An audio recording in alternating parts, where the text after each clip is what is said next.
देशातल्या बहुतांश बाजारांमध्ये कापूस 7,800 ते 8,200 रुपयांच्या दरम्यान विकला जातोय। हीच दर पातळी आपल्याला 12-13 जानेवारीच्या दरम्यान देखील दिसली होती, परंतु 15 जानेवारीनंतर कापसाचा बाजारभाव अचानक स्थिरावला।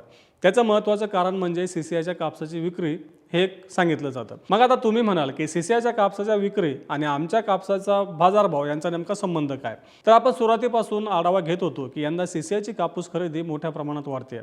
सीसीआयनं जवळपास 19 जानेवारीपर्यंत 82 लाख गाठींची खरेदी केली होती। 31 डिसेंबर नंतर सीसीआयची खरेदी अचानक कमी झाली, कारण बाजारभावामध्ये मोठ्या प्रमाणात सुधारणा झाली होती।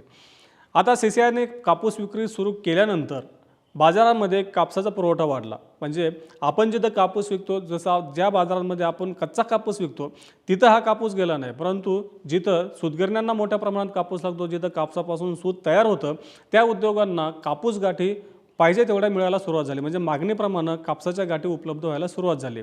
त्याचं मुख्य कारण म्हणजे सीसीआय कापूस विकताय। पण मग सीसीआय 19 जानेवारीपासून कापसाच्या गाठी विकतं, तर मग 15 जानेवारीपासूनच बाजार स्थिर होताना का दिसून आला?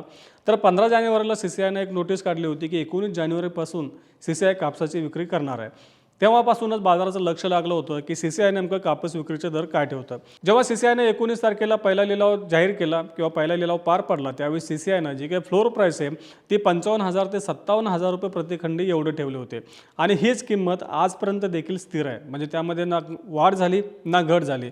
त्यामुळेच आपल्याला कापसाचा बाजारभाव स्थिरावताना दिसून आला।